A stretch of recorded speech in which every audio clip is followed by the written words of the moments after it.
दोस्तों आप सभी का फिर से आपके इस यूट्यूब चैनल मोरा साइंस क्लासेस में स्वागत है। और आज की जो वीडियो होने वाली बहुत शानदार होने वाली है, बहुत मज़ेदार होने वाली है। ठीक है, आज की जो वीडियो मतलब कि आज के इस वीडियो में बात करने वाले हैं कि जो क्लास 11th के जो केमिस्ट्री है, जो क्लास 11 के जो रसायन विज्ञान है, केमिस्ट्री है, जो चैप्टर 1 है, चैप्टर 1 शुरुआती टाइम का मत बता रहा हूँ कि चैप्टर 1 है जो रसायन विज्ञान की कुछ मूल अवधारणाएं, रसायन विज्ञान की कुछ मूल अवधारणाएं के बारे में समझेंगे, जानेंगे।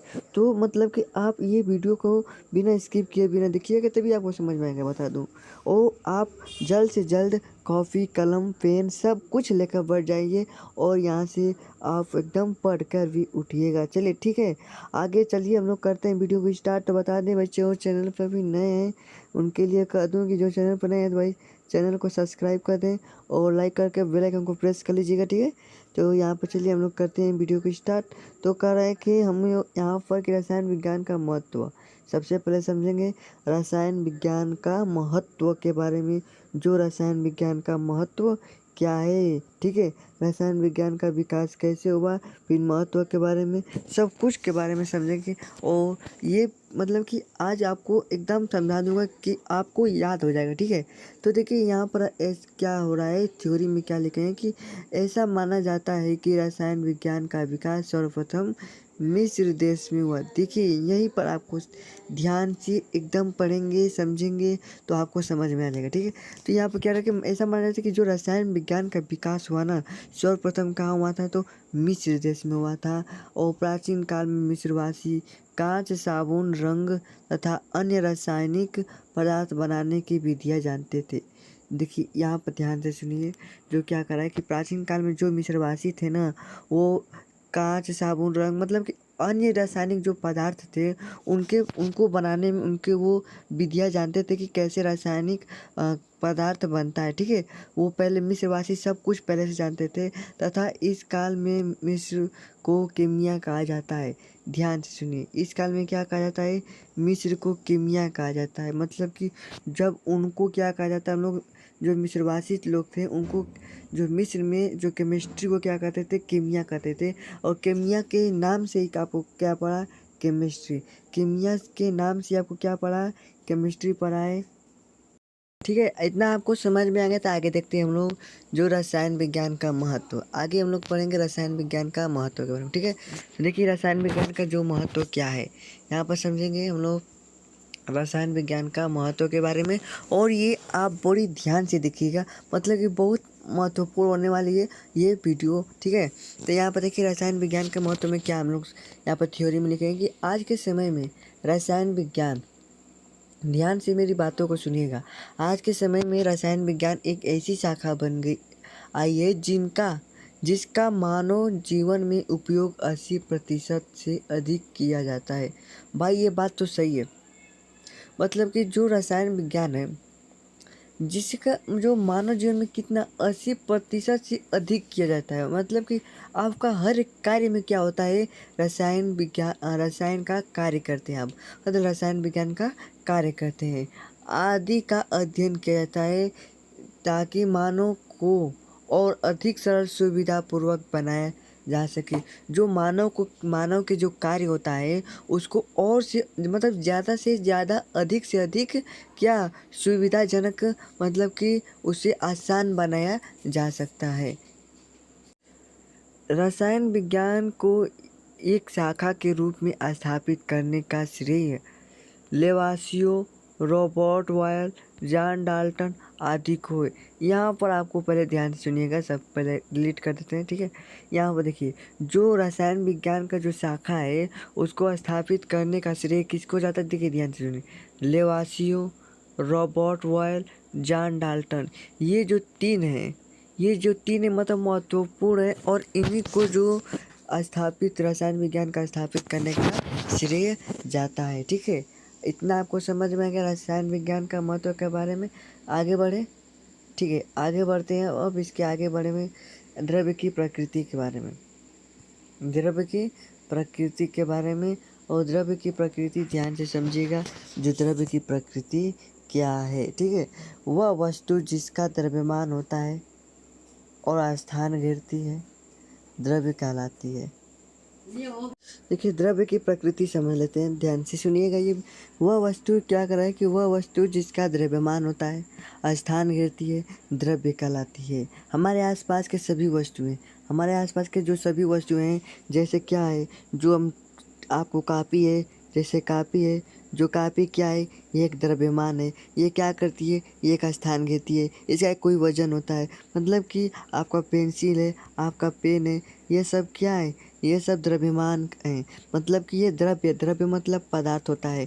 देखिए यहाँ पे एक और बात समझा दूँ कि जो द्रव्य और जिसमें मतलब जो द्रव्य की बात आती है ना, वहाँ पर बहुत लोग कंफ्यूजन हो जाते हैं कि द्रव या द्रव्य। देखिए द्रव जो अलग होता है, मतलब कि पानी जो जल होता है, द्रव अलग होता है और द्रव्य अलग होता है। द्रव मतलब होता है क्या, लिक्विड। द्रव मतलब होता है लिक्विड, और द्रव्य मतलब होता है मैटर। ठीक है, द्रव्य मतलब होता है मैटर, मतलब कि पदार्थ। यहाँ पर आपको समझा दिया, आपको कोई गड़बड़ी नहीं होनी चाहिए। ठीक है, तो हम लोग क्या बात कर रहे थे कि जो मतलब कि वह कोई वस्तु जिसका द्रव्यमान होता है और जो स्थान घेरती है, वो द्रव्य कहलाती है। जिसका क्या होता है, जो स्थान घेरती है, जिसका कोई द्रव्यमान होता है। मतलब कि मैं आपसे कहूँ कुछ वजन, मतलब कि जैसे आपको कॉपी है, तो आपकी पूछूं कि कॉपी का जो द्रव्यमान कितना है, आपका कॉपी जो लिए हैं उसका द्रव्यमान कितना होता है, तो आप उसका जानते होंगे कि इसका द्रव्यमान इतना है, तो आप इतना बता देंगे। आपका उसका आकार, मतलब कि आयतन कितना होता है, आकार कितना होता है, मतलब कि वो जो कॉपी, आपको ये कॉपी है तो इसका कोई स्थान घेरती है, मतलब कि आपको यहाँ से रख देंगे तो इसका स्थान इतना घेर लिया, तो उसे क्या कहेंगे आप, द्रव्य कहेंगे। मतलब कि वो क्या है, द्रव्यमान है। ठीक है, वो द्रव्य है, इसको जो स्थान घेरती है। ठीक है, आपको इतना समझ में आ गया। फिर आगे बढ़े, हम लोग आगे बढ़ते हैं। ठीक है, अभी हम बात करें कि वस्तुएं द्रव्य द्वारा बनी होती है।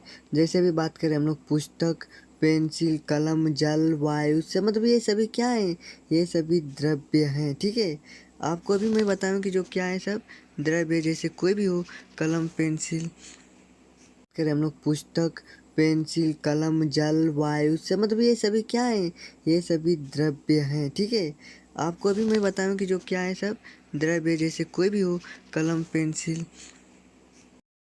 अब आगे बात कर लेते हैं पदार्थ की अवस्थाएं। जो पदार्थ की जो हमारी क्या है, पदार्थ की अवस्थाएं के बारे में समझ लेते हैं कि जो पदार्थ की कितनी अवस्थाएं हैं। ठीक है, तो यहाँ पर चलिए, यहाँ पर पदार्थ की अवस्थाएं के बारे में समझ लेते हैं। तो यहाँ पर देख सकते हैं, जो यह जानते हैं कि द्रव्य की 3 अवस्थाएं होती हैं।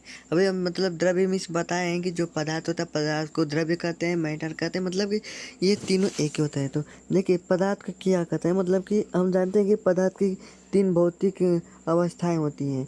पहला है ठोस है, द्रव है, और तीसरा है गैस। ये 3 जो हैं, ये क्या है, ये पदार्थ की अवस्थाएं हैं। मतलब कि पदार्थ को इन मुख्यतः 3 अवस्थाओं में आप पाते हैं। कौन कौन से, ठोस हो गया, द्रव हो गया, और क्या हो गया, गैस हो गया। ये मुख्यतः 3 अवस्थाएं हैं जो किसके हैं, तो ये पदार्थ के हैं, द्रव, गैस। ठीक है, ये तीनों। अब ये ठोस क्या होते हैं, द्रव क्या होते हैं, गैस क्या होता है, आपने ये पिछली कक्षाओं में भी पढ़ा है। मैं जानता हूँ कि आप पिछली कक्षाओं में भी इसको पढ़ चुके हैं, क्योंकि आपको मैं यहाँ पर, आप 11th में पढ़ रहे हैं, तो मतलब कि यहाँ पर छोटी छोटी बेसिक से लेकर चलेंगे, तभी आपको और अच्छी तरह से समझ में आएगा। आप कहेंगे ये सब पढ़ लिए फिर भी बता रहे हैं, मैं, ऐसा नहीं है। मतलब कि आपको ये भी बात भाई याद करना, दिलाना ज़रूरी है कि भाई भूल गए होंगे ना जो, तो उनको याद आ जाएगा। ठीक है, ठोस क्या होता है, जिसका आयतन और आकार निश्चित होता है, उसे ठोस अवस्था कहते हैं। मतलब किसी चीज़ का आयतन हो और आकार क्या हो, दोनों निश्चित हो। मतलब कोई पदार्थ का, जैसे मैं ये एक बॉक्स बना देता हूँ, रुक जाइए, इसका रंग थोड़ा कहाँ, ये देखिए इस तरह मैं एक बॉक्स बना दिया। ये मतलब कि एक आपका जो डब्बा है, क्या है, बॉक्स है। ठीक है, ये एक का जो बॉक्स है, इसका आयतन क्या है और इसका आकार क्या है। मतलब कि इसका आकार क्या है, ये स्क्वायर में। ठीक है, इसका स्क्वायर में है, और इसका आयतन मतलब कि वजन कितना है, द्रव्यमान कितना है, तो मतलब कि ये 2 kg का है। मतलब कि ये एक स्क्वायर में है, और इसका वजन कहूँ तो इसका 2 kg का है। मतलब कि इसका क्या है, एक आयतन है, एक आकार है, इसका क्या है, दोनों निश्चित है, इसका द्रव्यमान भी है, तो यहाँ पर द्रव्यमान की ना बात करके हम क्या कर रहे हैं, जिसका आयतन और आकार निश्चित होता है। इसका आयतन, इसका क्या है आयतन, मतलब कि इतना ही जगह घेरेगा। मतलब क्या है, इसका इतना ही जगह घेरेगा, इसका इतना ही आकार रहेगा। इसका आकार तो कुछ देखिए इस तरह स्क्वायर है, तो स्क्वायर है तो ये ट्रायंगल थोड़ी ना बन जाएगा, स्क्वायर ही रहेगा ना। तो इसका क्या है, आयतन और आकार दोनों निश्चित है। आगे यहाँ पर बात करते हैं हम लोग द्रव के बारे में, ठीक है। जिसका आयतन निश्चित और आकार अनिश्चित होता है उसे द्रव कहते हैं।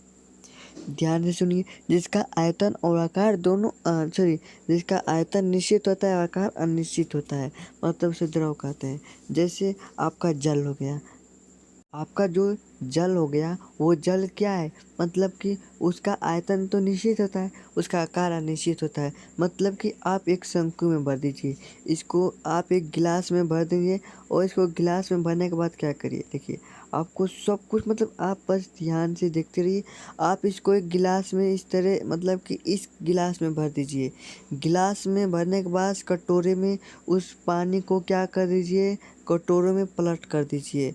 मतलब कि ये आपका गिलास है, कुछ इस प्रकार। चलिए ये आपका ये एक बर्तन है। जब आप जल को इस गिलास में से या इस गिलास में से इस कटोरे में भरेंगे, मतलब इसका तो भाई आयतन तो निश्चित है, आकार ही ना निश्चित होता है। मतलब कि इसका जो द्रव्यमान होता है, जैसे ये 2 kg का, 3 kg का या 3 लीटर का, भाई द्रव्यमान को लीटर में नापते हैं। तो जो देखिए 3 लीटर का ये क्या है, मतलब कि ये जैसे हम लोग 1 लीटर लेते हैं, 1 लीटर जो जल है, इस जल को क्या करें, इस कटोरे में पलट देंगे तो भाई उसका वजन तो वही रहेगा ना, बदलेगा नहीं, बस सिर्फ आकार बदलेगा।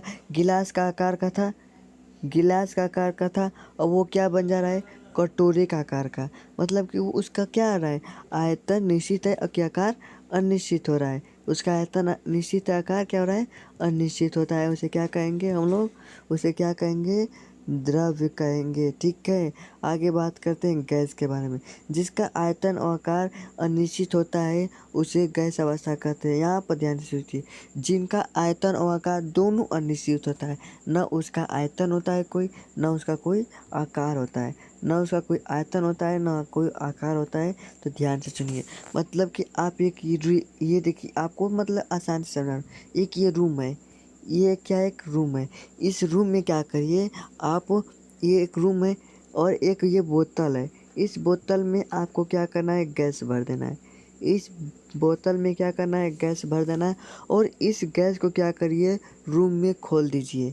इस गैस को क्या करिए, आप रूम में खोल दीजिए, और खोलने के बाद क्या होगा, आपका जो रूम में खोलने के बाद आपका क्या होगा, गैस इस पूरे भर जाएगा, पूरे रूम में क्या हो जाएगा, मतलब कि भर जाएगा ना। मतलब कि इसका आयतन भी अलग हो गया, इसका आकार भी अलग हो गया, मतलब दोनों क्या है, दोनों अनिश्चित है। उसे क्या कहेंगे हम लोग, गैस अवस्था कहेंगे। उसे क्या कहेंगे, गैस अवस्था कहेंगे, ठीक है। आपको इतना समझ में आ गया। आगे बढ़ते हैं द्रव्य का वर्गीकरण के बारे में, ठीक है। द्रव्य का वर्गीकरण, द्रव्य को जो वर्गीकरण कितने भागों में किया है, कैसे कैसे किया है, द्रव्य का वर्गीकरण के बारे में। तो यहाँ पर देख सकते हैं द्रव, द्रव को कितने भागों में बांटा है, 2 भागों में। कौन कौन से भागों में, एक मिश्रण भाग है, एक कौन सा भाग है भाई, एक मिश्रण भाग है, और एक क्या है, शुद्ध पदार्थ है।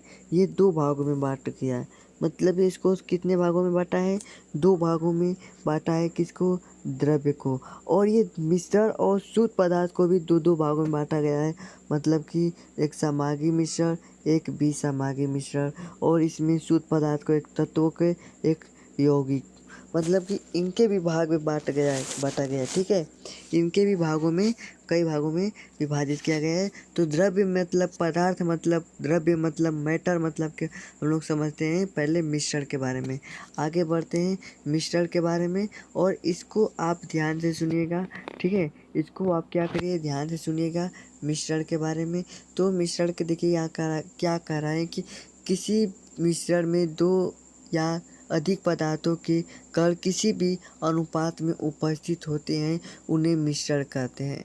ध्यान से सुनिए, मतलब कि आप इसको पूरी तरह ध्यान से पढ़िए। देखिए क्या कर रहा है, क्या कर रहा है इसमें, आप ध्यान से पढ़िए इसको थोड़ा और जूम करते हैं, ठीक है। देखिए ध्यान से पढ़िए क्या करा है कि किसी मिश्रण में दो या अधिक पदार्थों के कण किसी भी अनुपात में उपस्थित होते हैं उन्हें मिश्रण कहते हैं। हमारे आसपास उपस्थित अधिकांश पदार्थ मिश्रण है। जो हमारे सही यहाँ पर ध्यान सुनिए, जो हमारे आसपास कभी कोई भी सभी वस्तुएं क्या हैं, वे मिश्रित हैं, मतलब कि मिश्रण हुए हैं। और उदाहरण में बता दें मिश्रण किसे कहते हैं।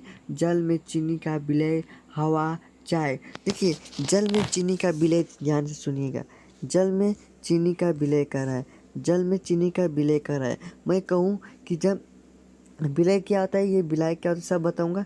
जल में चीनी का विलय होता है क्या है, तो देखिए जल में जो हमारे पास जो जल होता है, क्या होता है, जो जल होता है, जैसे यहाँ पर हम इसमें क्या कर दिए, इसमें हम लोग जल भर दिए। इसमें क्या करा है, चीनी का विलय, मतलब कि इसमें क्या है, चीनी का विलय करा, मतलब कि इसमें मिश्रित कर रहा है, क्या कर रहा है, चीनी कर रहा है। इसमें मिश्रित क्या कर रहा है, चीनी कर रहा है। और इसमें चीनी को हम लोग इसमें मिला देते हैं, मतलब कि आपका 10 लीटर पानी में 1 kg क्या करें, चीनी मिला दें, तो ये क्या हो गया, इसमें घोल देंगे तो ये मिश्रित हो जाएंगे।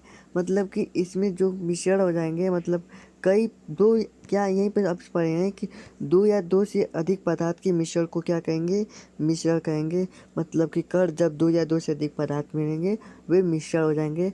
और जैसे हवा भी बात कर रहा है, हवा में एक ही गैस थोड़ी ना होता है, ऑक्सीजन बस सिर्फ नहीं होता है, इसमें ऑक्सीजन होता है, नाइट्रोजन होता है, मतलब कि बहुत से गैस क्या होती हैं, हवा में मिली होती हैं। अब चाय की बात करें, आप रोज़ाना तो चाय पीते हैं भाई, चाय पीते हैं तो क्या सिर्फ चाय पीते हैं, उसमें क्या होता है, उसमें जल भी होता है, उसमें क्या होता है भाई, उसमें जल भी होता है, चीनी भी होता है, चाय पत्ती भी होता है, मतलब कि हर एक चीज़ उसमें मिला जाता है, उसे क्या कहेंगे, मिश्रण कहेंगे। आपको मैं आशा करता हूँ कि आपको इतना समझ में आ गया होगा, ठीक है। आशा करता हूँ आपको इतना समझ में आ गया।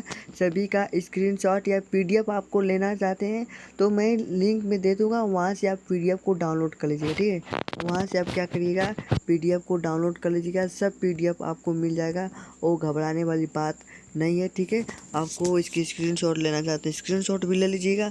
चलिए स्क्रीनशॉट लेना चाहते हैं तो स्क्रीनशॉट ले लीजिएगा, या मैं आपको पीडीएफ दे दूंगा, ठीक है।